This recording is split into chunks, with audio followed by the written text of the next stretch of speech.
Adelante.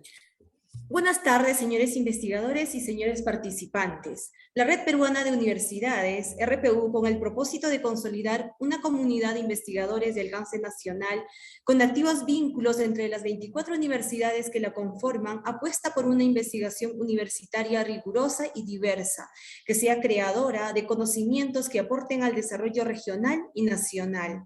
A estos desafíos responde la segunda semana de la investigación que el día de hoy nos reúne en la Mesa de Humanidades 2 con la participación de los siguientes investigadores.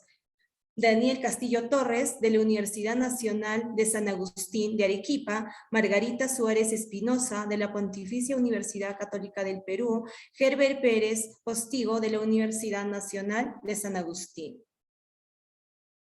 Señores participantes, cabe aclarar que las preguntas se podrán realizar únicamente a través del chat y serán respondidas por los ponentes luego de las presentaciones iniciales. Bien, sin más preámbulos, vamos a dar inicio a este magno evento académico, y en primer lugar tenemos la participación de Herbert Pérez Postigo.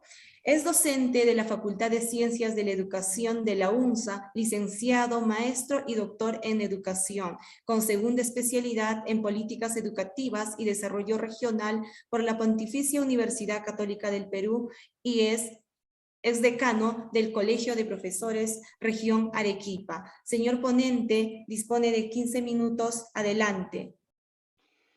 Muchísimas gracias. Ante todo, muy buenas tardes a todos los presentes, agradeciendo a la Red Peruana de Universidades del Perú por este espacio que nos permite poder socializar con los proyectos de investigación que venimos ejecutando. Específicamente sobre este proyecto, revalorización y sostenibilidad de los andenes interandinos agroecológicos en la seguridad alimentaria de la población del Valle del Colca, Cabanaconde, y de Cotahuasi, Ayahuasi, Alca, en la región Arequipa. Hemos visto por conveniente los integrantes de este equipo realizar un trabajo de investigación en base a los problemas que enfrenta la sociedad. Es decir, la universidad debe volcarse a la sociedad, a contribuir a la solución de sus diferentes problemas.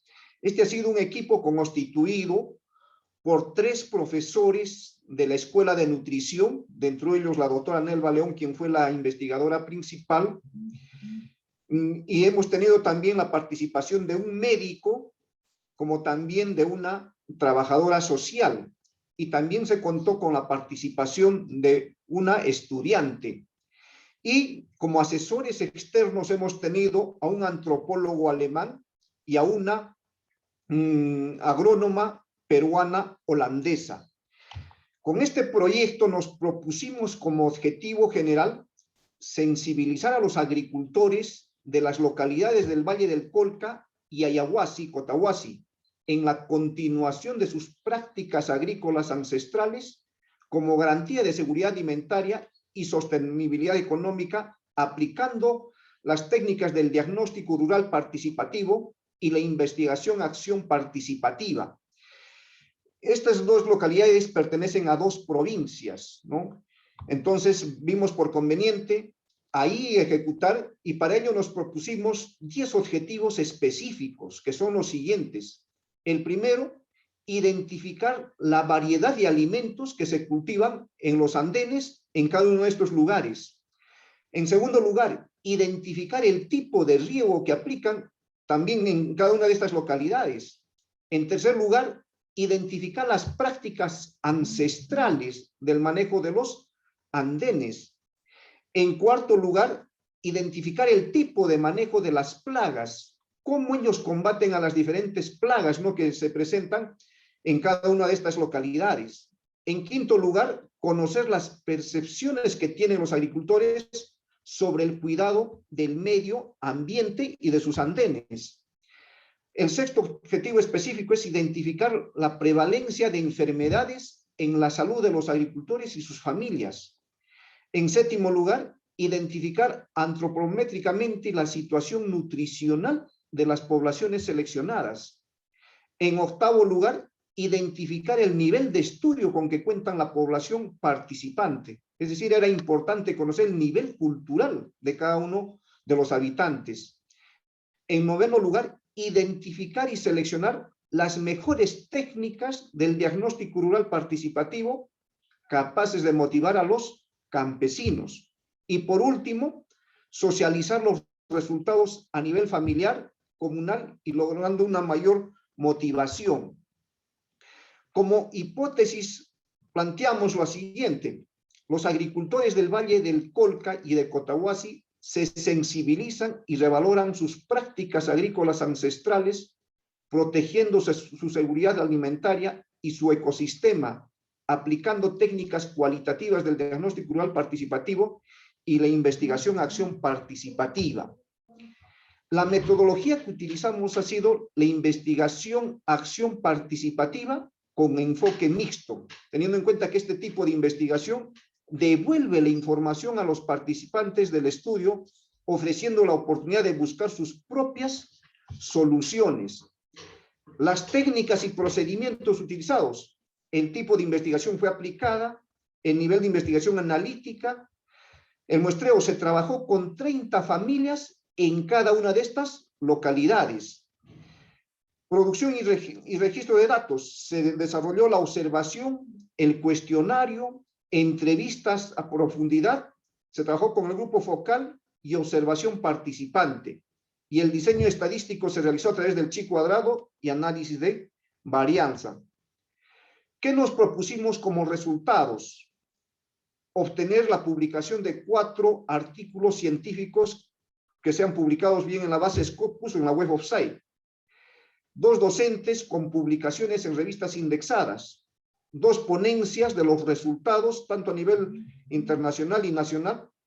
Y la sistematización de la experiencia en un manual con su respectiva socialización.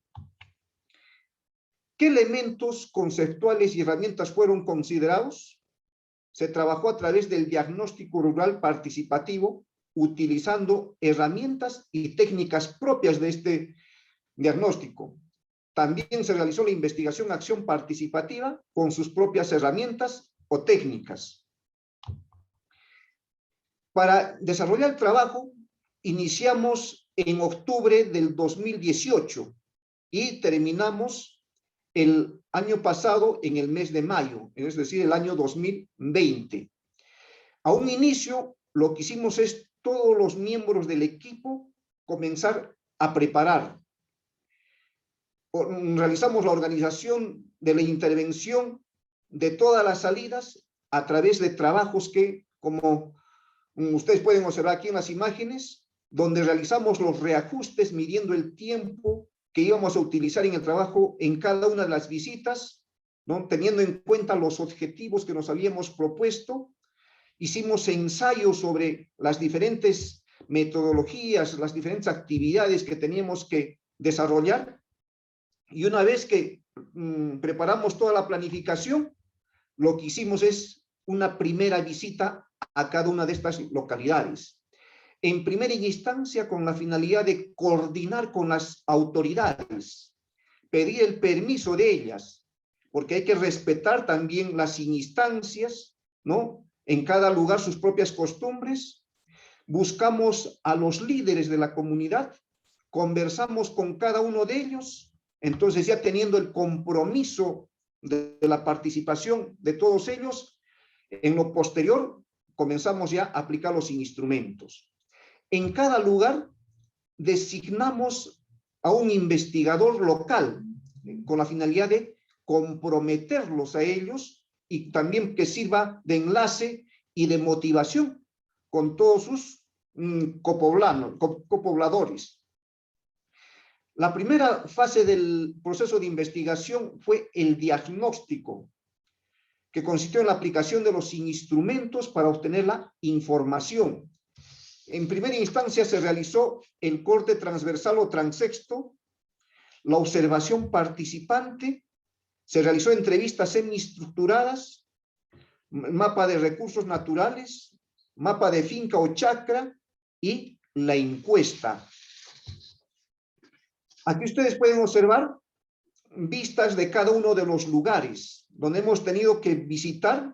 Son lugares completamente alejados, donde hemos incluso tenido que llegar a pie, ¿no?, en esos lugares, porque específicamente en Ayahuasí, por ejemplo, casi no hay el servicio de movilidad, y nuestra intención fue, como les decía a un inicio, buscar a las poblaciones que efectivamente requieren el apoyo de la universidad y el apoyo de nosotros como investigadores. Aquí ustedes pueden observar en qué condiciones se encuentran los terrenos. Aquí hay dos imágenes, una que pertenece a la localidad de Cabanaconde, en la provincia de Caylloma, y otro en Ayahuasí, en la provincia de La Unión.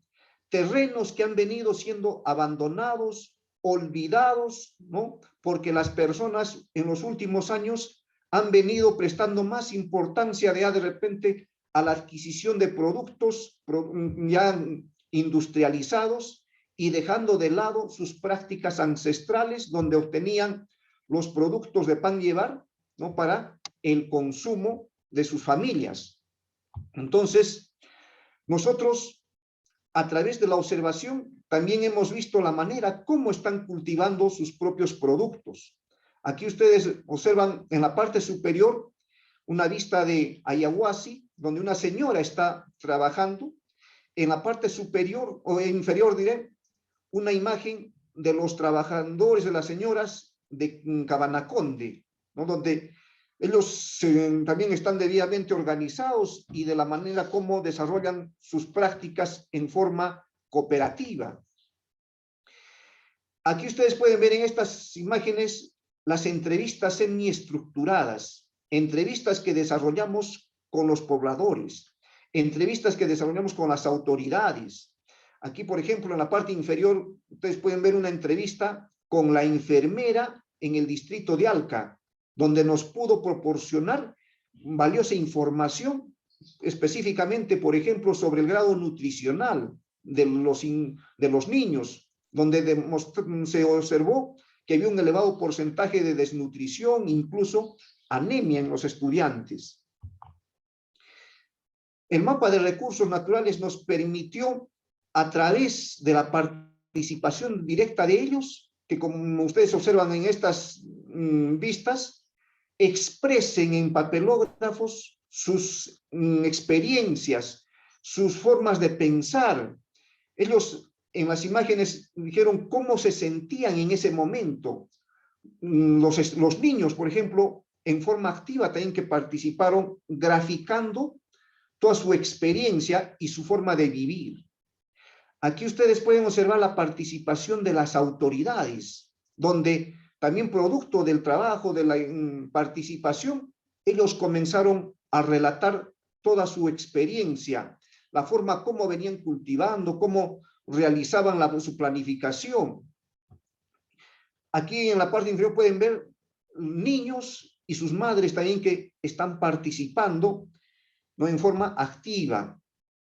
Aquí ven incluso en el suelo los niños, como proporcionándoles el papelógrafo y todo el material, comenzaron a expresar todos sus sentimientos, su forma, cómo se relacionaban con el medio, cómo se sentían, ¿no?, cómo ven el futuro incluso de nuestra sociedad, en qué condiciones ellos se encuentran. Y era algo fortificante cuando decir que ellos cuando visitan sus chacras se encuentran con los animales, las plantas, se sienten felices, esa interrelación con la naturaleza. Aquí en el mapa de la finca, por ejemplo, las señoras, también cada quien está expresando sus propias experiencias, ¿no?, cómo realizan la producción diversificada, las características más importantes, ¿no?, sobre la dieta balanceada, de qué manera lo desarrolla, los cultivos que están en ese momento desarrollando, se recabó información si cultivaban o no hortalizas y qué tipo de hortalizas. Aquí en las imágenes llegaron a representar, ¿no?, los diferentes productos que venían cultivando, como el maíz, la quinoa, la lechuga, la beterraga. Ahí ustedes pueden observar en el campo en forma directa se aplicó las encuestas, visitando a cada uno de ellos en sus viviendas, a otros en su respectiva chacra, ¿no? Como le denominan.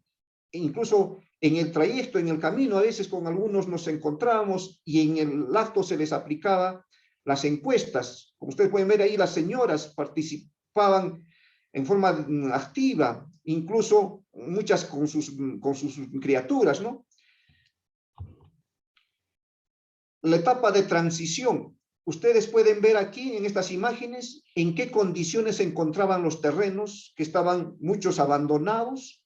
Les proporcionamos mallas Rachier para que comenzaran a preparar. Se les proporcionó los cuartones para que apuntalen las mallas Rachier.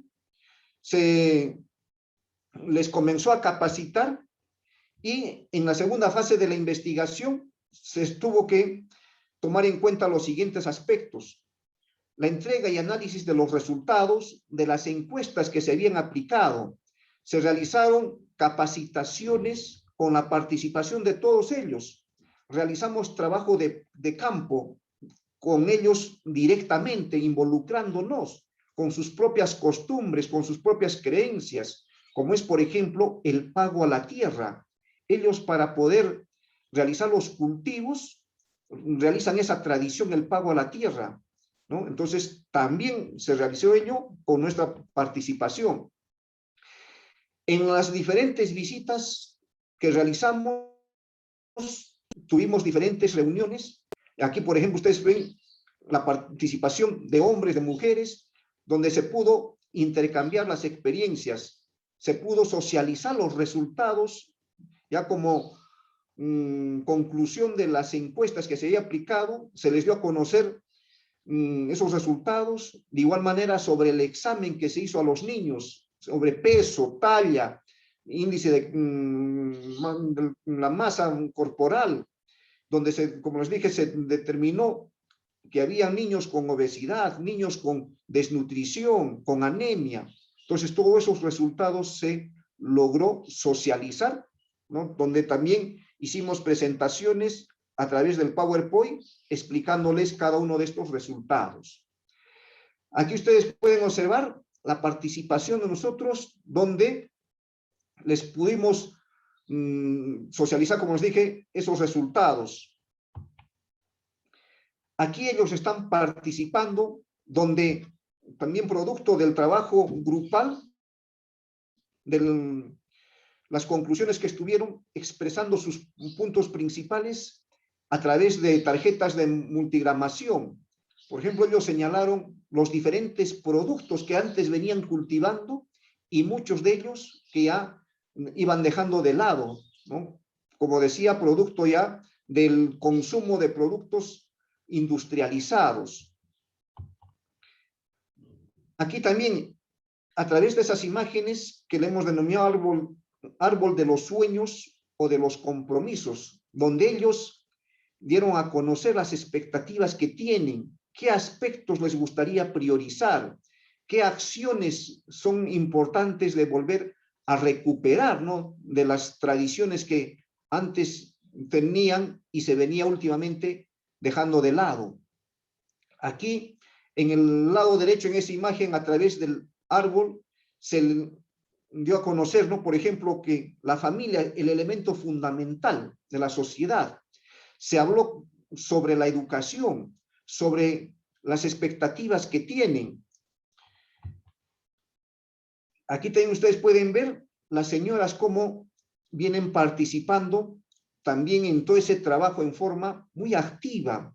Ellas mismas elaborando sus propias conclusiones, diagramando sus ideas principales en las tarjetas de multigramación. Aquí sobre el diálogo de saberes, teniendo en cuenta el método cualitativo, ¿no? Que busca comprender y sintetizar, ¿no? Y teorizar las conceptualizaciones sobre sus conocimientos que ellos tenían.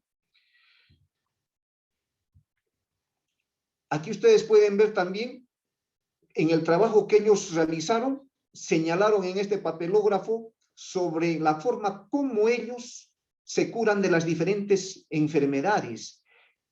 ¿A través de qué?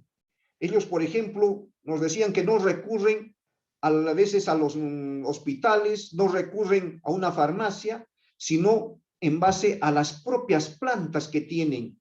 Y cuando hicieron un listado, nos fuimos dando cuenta de que en el lugar donde ellos viven se contaba con una gran diversidad de plantas que ellos son los que utilizan para enfrentar las diferentes enfermedades, las diferentes dolencias que tienen. Y muchos de estos que vienen a ser el insumo de muchos medicamentos, ¿no? Entonces, en base a esa sabiduría popular que tienen, hemos ido sacando conclusiones importantes de que de esa manera ellos se enfrentan a las adversidades, como se dice, de la vida.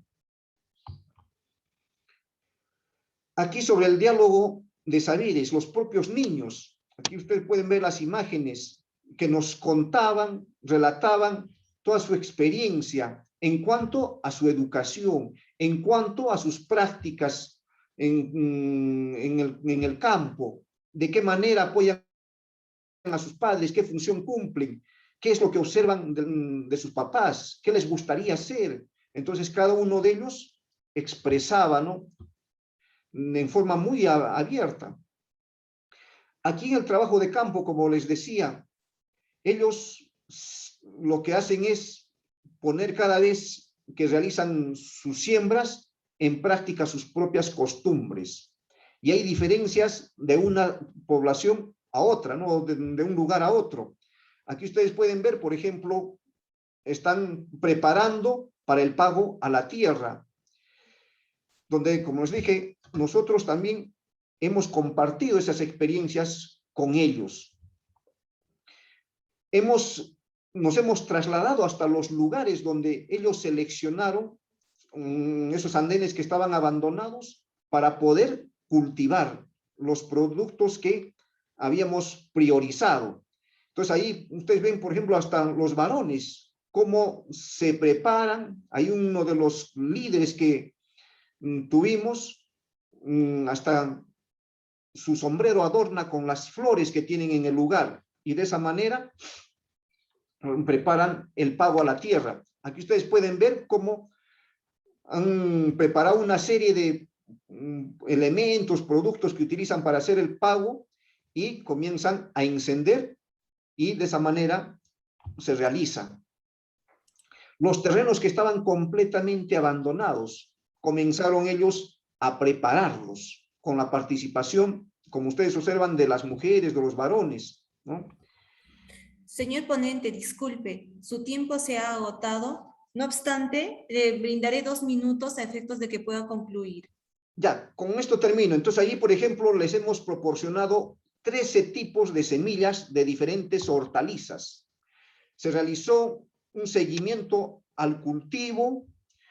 Ahí ustedes pueden ver cómo esos terrenos que estaban completamente abandonados comenzaron a producir. Ahí ya cosechando, por ejemplo, el nabo, las cebollas, ahí incluso preparando, ¿no?, sus propios alimentos. Ahí ustedes pueden ver al final toda su experiencia que tuvieron ahí, la cosecha de la papa, la cosecha de las cebollas, zanahoria, nabo, prepararon. Y como había indicado, nuestro propósito era realizar las publicaciones. El proyecto ha concluido con la publicación de 4 artículos, 3 en la revista RISTI de Portugal y 1 en la revista de Ciencias Sociales de la Universidad de Zulia. Y ahí estamos en un compartir como resultado de la producción de todo lo que se había compartido. Eso es todo y muchísimas gracias por la atención. Agradecemos la valiosa participación del señor ponente Herbert Pérez. Señor ponente, muchas Sí. gracias. Le iba a pedir que deje de compartir. Muchas gracias.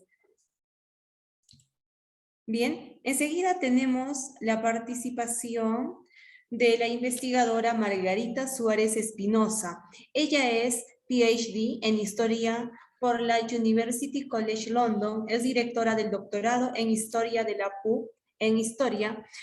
PUC, y profesora principal de la sección de Historia del Departamento de Humanidades de la misma especialidad. Se ha especializado en el estudio de la historia económica virreinal, la historia política y la historia de la ciencia virreinal. Adelante, doctora. Muchas gracias, Gisela. Agradezco a los organizadores por haberme invitado a compartir una investigación que la estoy realizando desde hace ya varios años, porque es un trabajo bastante complejo, y por lo tanto es una investigación que todavía está en curso, a diferencia de la anterior que ya culminó, y probablemente hayan más preguntas que respuestas. Bien. La inserción de América en el Imperio Hispánico tuvo resultados insospechados. La expansión ibérica enlazaría territorios que antes no habían tenido contacto alguno y se establecería por primera vez un mercado mundial. Este proceso de formación de un mercado global afectaría de manera distinta a los continentes involucrados. América sería la productora de metales preciosos, Europa los distribuiría y absorbería parcialmente, y finalmente Asia los habría devorado. En el camino, las llamadas 4 partes del mundo tendrían un destino conectado, pues incluso África participaría en esta empresa con el abastecimiento de esclavos hacia América. Si bien colocar a América exclusivamente como productora de metales preciosos reduce la complejidad del entramado virreinal, lo cierto es que esta actividad definió a muchos de los espacios de las actividades productivas, comerciales y financieras desde el siglo XVI hasta el siglo XVIII. Cálculos conservadores basados exclusivamente en las cartas cuentas de las principales cajas han arrojado que la producción total de oro y plata de América hispánica y portuguesa fue de 4.600 millones de pesos, de a 8 reales de plata entre 1492 y hasta 1810. La plata sería el metal más producido, incluso considerando la espectacular producción de oro de Brasil en Minas Gerais en el siglo XVIII. Los principales centros productores de plata se hallaban en México y Perú, en las minas de Zacatecas y Potosí respectivamente, aunque por supuesto existieron varios centros mineros más. La producción peruana dominó América entre 1580 y 1700, y luego sería superada largamente por México en el siglo XVIII. De esta manera, Perú, México y Japón se convirtieron en los grandes productores de plata a nivel mundial en el periodo moderno, mientras que el noreste de Europa, Persia, Asia Central, Burma, Siam y Vietnam eran los productores menores. No es de sorprender que la exorbitante producción de plata colocara a América en la mira de la economía mundial. Solo el Cerro Rico de Potosí aportaba en la década de 1591-1600 el 99% de la producción de plata del Perú, el 61% de la plata producida en América y el 42% de la plata producida en el mundo. En la década de 1631 y 1640, las minas peruanas producirían el 65% de la plata americana y el 55% de la plata de todo el orbe. Dada la importancia de acceder y controlar esta fuente tan importante de metales, la monarquía hispánica desplegó una serie de normativas fiscales y comerciales con el fin de garantizar la captación exclusiva de estos metales. No obstante, como ya sabemos, España no pudo eludir el hecho de que no se hallaba capacitada para escapar de la presión de países como Francia, Inglaterra o los Países Bajos, que necesitaban metales para sus propias economías y sobre todo para reexportarlos hacia Oriente. La monarquía, principalmente la de los Habsburgo, tampoco tuvo mucho éxito en el momento de manejar las aspiraciones de los miembros de la élite peruana que pugnaban por recibir compensaciones por los méritos de sus antepasados y que por último habían desplegado sus propios negocios a costa de los intereses peninsulares. De manera que la producción de metales preciosos, su amonedación y su exportación traspasan los estrechos límites de ser simples actividades productivas o terciarias para convertirse en indicadores de los términos en los que se establecieron los nexos entre el Perú virreinal y el centro del Imperio Hispánico desde el siglo XVI hasta el siglo XVIII.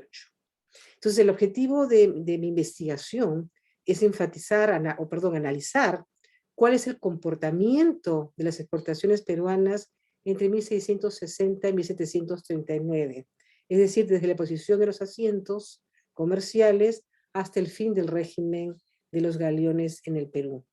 Este es un periodo realmente desconocido y por las restricciones del tiempo no podré explayarme como debería, de manera que iré de frente a explicar sucintamente el problema de las exportaciones. ¿Cuál es el problema histórico que yo quiero resolver? Bien, como dijimos, la producción de metales integró el virreinato peruano en el engranaje mundial de la especulación de la plata. Una parte de las exportaciones la componían las remesas fiscales a la monarquía. La bonanza de las minas permitió que el virreinato del Perú remitiese cuantiosos frutos a la monarquía desde 1591 hasta 1660. Los egresos y también los egresos de la Caja Real de Lima fueron altos hasta la década de 1660. Ustedes ven acá que hay una caída abrupta, ¿no?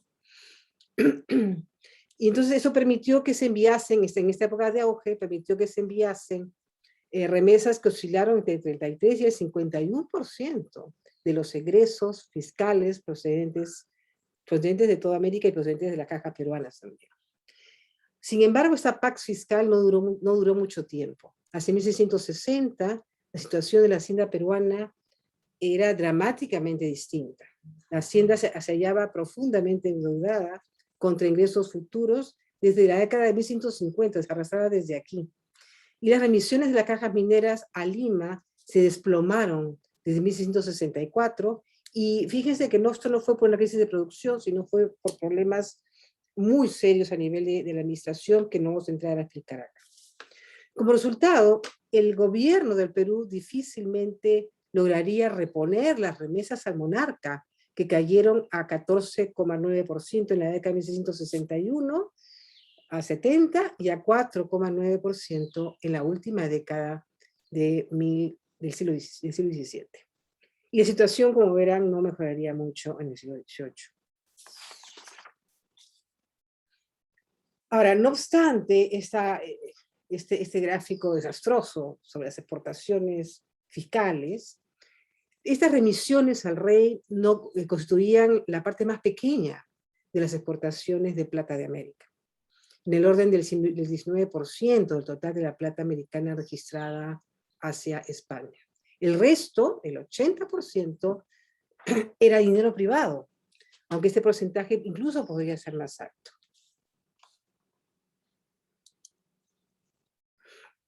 Aquí en este gráfico podemos ver las cifras del célebre trabajo de Hamilton, que ya se va a cubrir casi 100 años desde la publicación en inglés, sobre las remesas americanas declaradas en la Casa de Contratación de Sevilla. Según este gráfico de aquí en azul oscuro, en verde oscuro, son las cifras de Hamilton.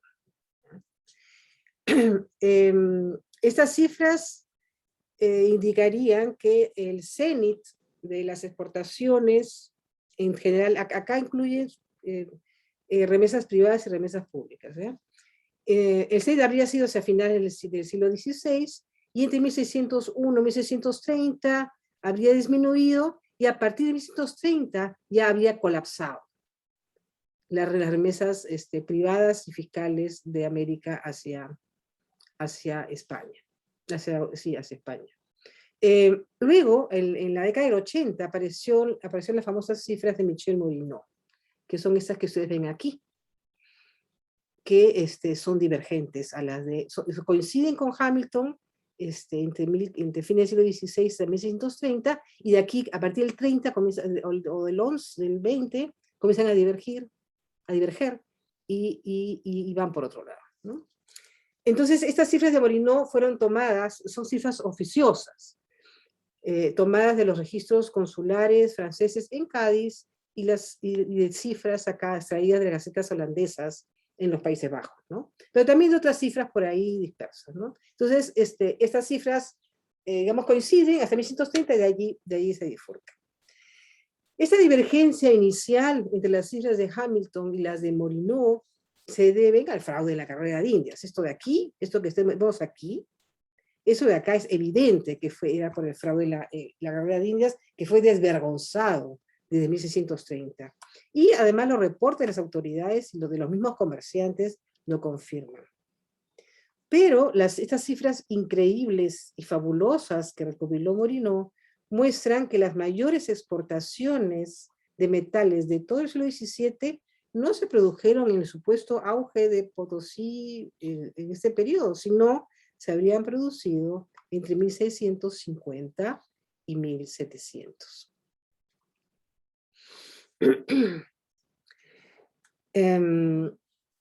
Entonces, estas cifras habrían superado en un 50% las cifras iniciales que teníamos de remesas de metales. En este gráfico que presento acá, volvemos a repetir las cifras. Estas son las de Hamilton, las azules son las de Hamilton. Esas verdes son las de Morinot, ¿ya? Y esto que está en rojo, estas barras en rojo, indican la producción de plata, según cifras del quinto, ¿no? Entonces, ¿qué es lo que estamos viendo aquí? Que ya suponiendo que todo lo que se produce se exporta, bueno, tal vez esas cifras, estas extraordinarias de Morinot podrían funcionar, pero es que esto es si es que todo lo que se produce se exporta. Pero el gran problema que tenemos aquí, si ustedes se dan cuenta que es la segunda mitad del siglo XVII, es que las cifras de Morinot son largamente mayores a la de la producción.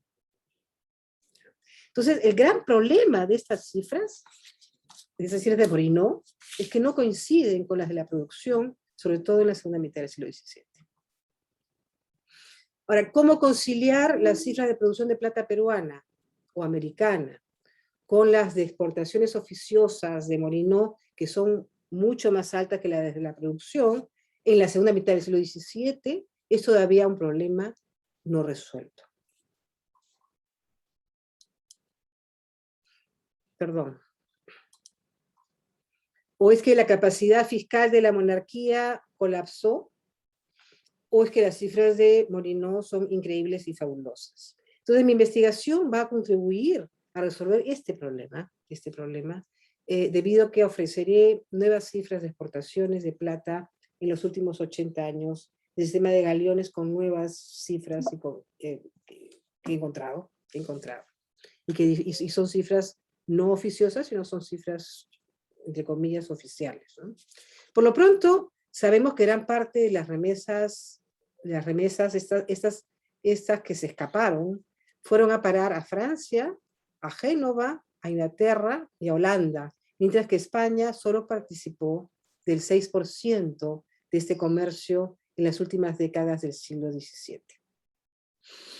Bien, esta investigación tendrá un gran impacto, debido a la importancia que siempre se le ha atribuido a los metales, en la inflación secular de los precios, en la acumulación de capital y en consecuencia en el surgimiento del capitalismo. En efecto, cuando Hamilton calculó las exportaciones de oro y plata americanas, encontró que había una correspondencia entre esas cifras y los precios andaluces, y por lo tanto se podía aplicar la fórmula cuantitativa del dinero de Fisher, y por lo tanto, en ese contexto, Hamilton sostuvo que los salarios estuvieron rezagados en la espiral inflacionaria y que ese retraso jugó en favor de la acumulación de capital y por lo tanto favoreció el capitalismo. Entonces es una de las primeras explicaciones de la historia cuantitativa, de la historia económica del surgimiento del capitalismo. Esto desató muchísimas críticas, pero a pesar de ellas, la hipótesis de Hamilton de que las condiciones del siglo XVI causaron beneficios que favorecieron la acumulación de capital sigue siendo valiosa. Además, sus cifras se han usado extensivamente para hacer historias de precios en Europa.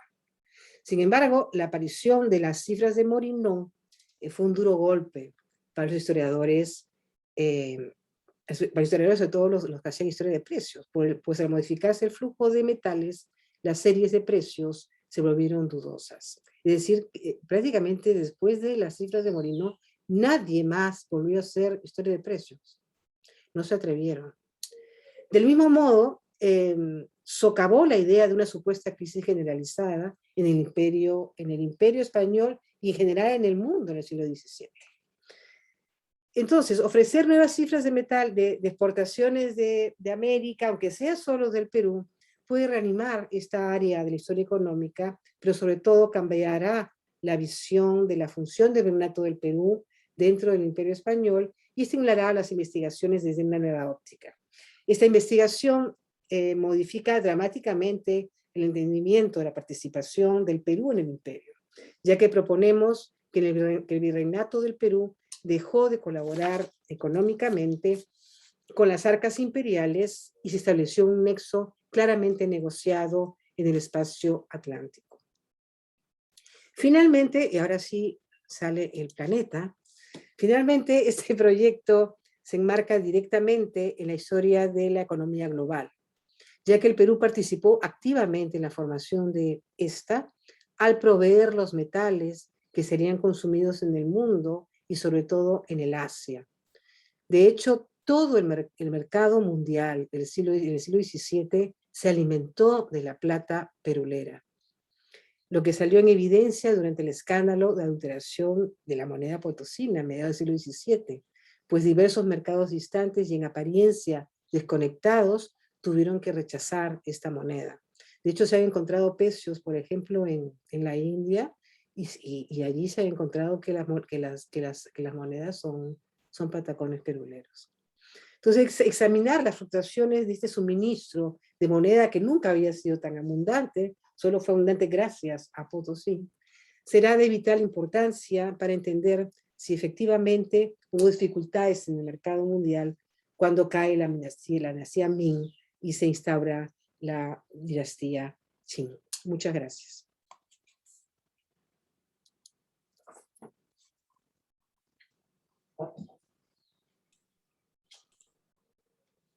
Agradecemos la participación de la doctora Margarita.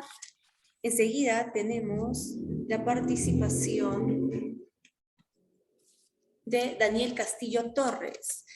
Es antropólogo con maestría en antropología visual por la Pontificia Universidad Católica del Perú, profesor investigador de la Universidad Nacional de San Agustín. Sus áreas de interés han sido cultura visual, desarrollo, parentesco, arte y educación universitaria. Ha publicado libros como Antropología, otros puntos de vista para analizar la sociedad 2017, Cultura, arte y folclore, un análisis etnopolítico de la antropología visual 2018, y pronto publicará un trabajo de investigación sobre el artista plástico Víctor Humareda Gallegos. Señor ponente, dispone de 15 minutos. Adelante. Muchas gracias por la invitación y este tiempo para exponer esta investigación. Voy directo al grano. La investigación titula, o por lo menos la parte que voy a exponer ahora, titula Política y Economía en el Arte Indígena Amazónico, Estado del Arte.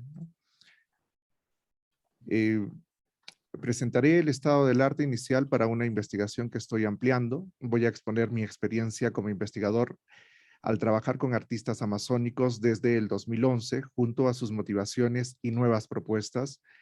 Las primeras incursiones etnográficas comenzaron estudiando el arte amazónico de Cantagallo, principalmente enfocadas en el significado de los propios artistas les daban a sus obras de arte y cómo éstas se introducían en los círculos de arte contemporáneo que se encuentran en la capital del Perú, dando origen a un nuevo estilo de arte. Ahora me enfoco en la funcionalidad del arte como un medio político y económico para incluirse en el sistema de mercado y conseguir una autodeterminación artística, presentando un indígena transnacional, moderno y global en comparación a los anteriores trabajos.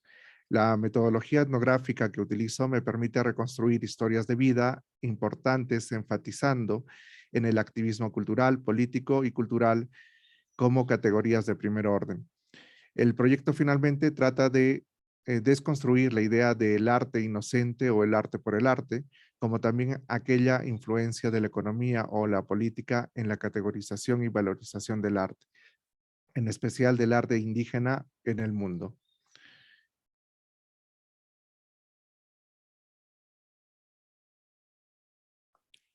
Les cuento, trabajé con 3 artistas de Cantagallo en Lima para mi tesis de maestría durante el 2011 y 2013. Roldán Pinedo, Elena Valera y Rusber García. Un trabajo etnográfico que me permitió acompañarlos en su producción, comercialización y distribución de obras de arte. Estaba enfocado en la descripción, registro e interpretación de las obras de arte, como también en el circuito comercial y los agentes involucrados en su valoración. El informe fue publicado en el 2013 por la Católica de Lima y republicado en una versión actualizada y resumida en el 2018. Debo comentar que al final de mi proyecto de tesis conocí a Guimer, el hermano de Rusber García, quien llegó de visita a Cantagallo y trajo consigo pinturas que me llamaron la atención porque parecían mejor elaboradas que las de otros artistas con los que trabajé. En ese tiempo, Guimer era un artista desconocido en los círculos de arte amazónico. Al ver sus obras me impactó. Algunas de ellas parecían una copia fiel de los trabajos de Rusber. Ese día tomé fotos de sus pinturas porque me dijo que luego iría a venderlas y ofrecerlas en el Parque Kennedy, un lugar muy frecuentado por turistas, y después de eso regresaría a San Francisco en la selva para seguir pintando. Y esa pintura nunca más volverla a ver, ¿no? Luego de la sustentación de tesis, analicé una de las obras de Guimer García titulada El Búho, y los resultados fueron publicados en el 2015 por la revista Index de la Universidad Católica de Ecuador. Después de la tesis y de este artículo, seguí conversando y siguiendo el trabajo de estos artistas. Organicé algunas exposiciones en la Universidad de San Agustín, en la Escuela de Antropología, con un proyecto para integrar la selva en la conciencia nacional de los arequipeños. Escribí y reorganicé la trayectoria de Roldán Pinedo y su progresivo reconocimiento como artista amazónico para el libro que estaba editando María Eugenia Ulfe y Rocío Trinidad, titulado En búsqueda del reconocimiento, Reflexiones del Perú diverso, y que fue publicado en el 2017. En ese año hubo eventos que me ayudaron a escribir más, congresos académicos en Lima sobre arte y antropología. Uno culminó con la publicación de las actas, gracias a Juliana Borea, que titula Arte y Antropología, Estudios, Encuentros y Nuevos Horizontes. Todo ello también era motivado por el deseo de ayudar a la comunidad de Cantagallo y a sus artistas después de un incendio devastador ocurrido en el año 2016. La republicación de mi trabajo en el 2018 fue bueno porque recibió algunas críticas que quiero seguir superando.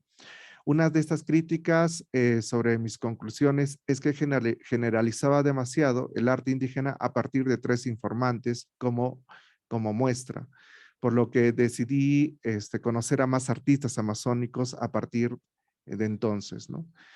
Hoy tengo un directorio de más de 30 artistas con quienes estoy trabajando y reconstruyendo sus historias de vida. Ya son, digamos, algún par de años, donde estoy enfocándome sobre todo en el activismo cultural, económico y político de sus trabajos, ¿no?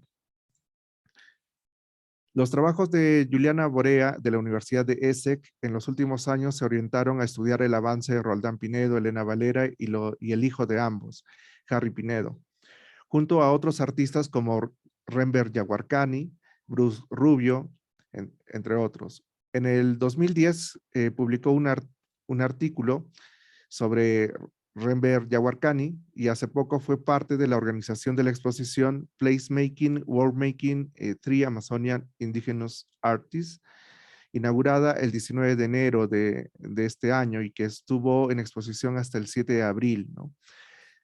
Fueron estos artistas que, de Cantagallo, bueno, uno de ellos, que estuvo exponiendo en Inglaterra, ¿no? El aumento de artesanos y artistas en los últimos años ha demostrado un aumento en la demanda del mercado y, en fin, de un círculo complejo de actores involucrados alrededor de este, tal como lo señala Alfred Gell en su teoría que fue publicada en este libro, ¿no? En el 2012 se publicó el trabajo de Paolo Fortis, que hizo un trabajo similar al mío trabajando con los Cuna en Panamá, pero con esculturas y trabajos en tela en vez de pinturas. En esta investigación se observa la influencia del turismo en la producción del arte, pero no sugiere la invención de tradiciones artísticas en alusión a Eric Hobsbawm, como en el trabajo de Damien Davy del 2011, cuando encuentran que los indígenas de la Guayana Francesa inventan objetos supuestamente tradicionales para satisfacer a los turistas. Estos trabajos, como otros más, conectan el arte con otros aspectos culturales, como las influencias extranjeras en la producción del arte, o en tanto la economía o la política, ¿no? Yo había observado esas relaciones en mi trabajo de campo en Cantagallo. Observé, por ejemplo, cómo aumentaba el estatus y el prestigio de Roldán Pinedo en la comunidad de y en San Francisco, su pueblo natal, convirtiéndolo en una autoridad a medida que progresaba artísticamente y se enriquecía con la venta de sus trabajos. Al principio, el lenguaje gráfico ayudó a muchos artistas a comunicarse cuando llegaban a Lima, como el caso de Roldán Pinedo. El arte atraía también al público de curiosos y turistas. El activismo cultural les ha dado presencia a través de los años, tanto a nivel nacional y ahora se abren paso internacionalmente.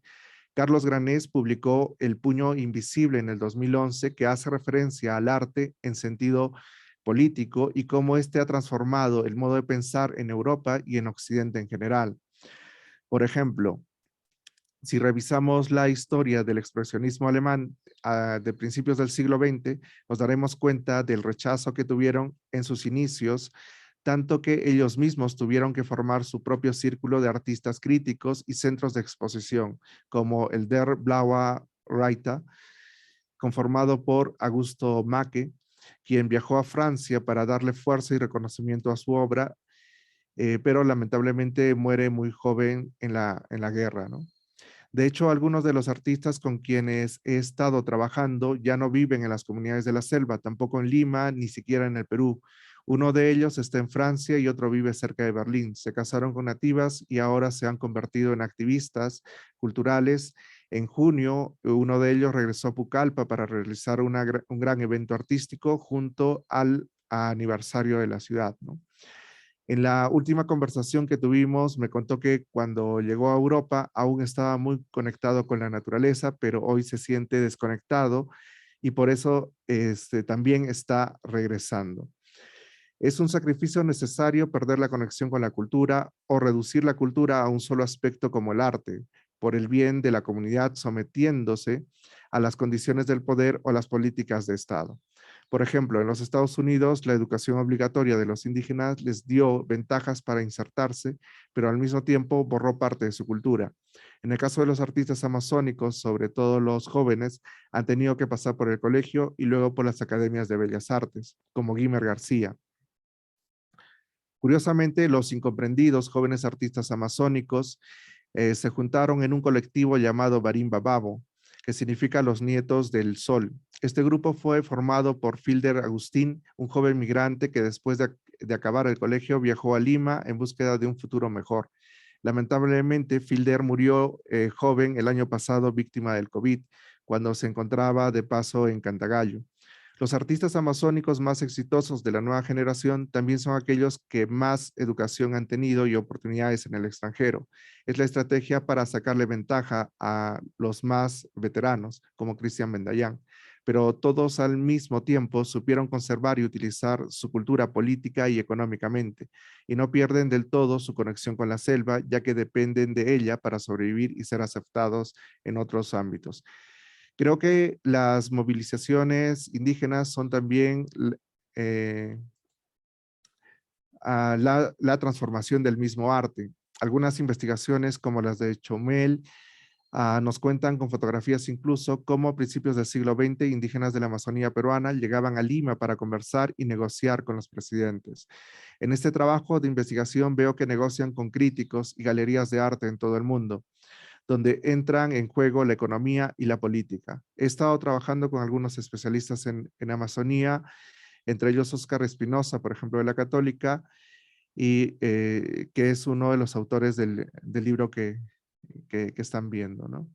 Para ir terminando, creo que el arte shipibo es una forma actual de seguir solicitando la autodeterminación. Por lo menos esa es la hipótesis del trabajo cuando relaciono el arte contemporáneo, amazónico, con la política y la economía de la valoración y del reconocimiento. Finalmente, comparar las artes y culturas de diferentes pueblos ha sido siempre la especialidad de los antropólogos. Pienso que este trabajo va a tener un impacto muy fuerte en cómo es que miramos el arte, no solo los mismos peruanos, sino el mundo en general. Y creo que mirar el arte indígena de otra forma podría hacer que se revalore en términos económicos, es decir, en precios de las obras, pero también en el estatus, en cómo se están viendo ahorita a artistas amazónicos peruanos, ¿no? Bien, quiero terminar también con una invitación a que puedan enviar trabajos de investigación a la Revista Peruana de Antropología. Me invitaron para ser editor del próximo número, así que aprovecho para enviarles la invitación. Sin otro particular, gracias por este tiempo de exposición. Agradecemos su participación y por compartir sus valiosas experiencias, profesor Daniel Castillo. Muchas gracias. Bien, hemos concluido con las presentaciones iniciales en vista de que no hay preguntas. Señores ponentes, tienen 4 minutos para complementar su participación inicial. Empezamos con el ponente Herbert.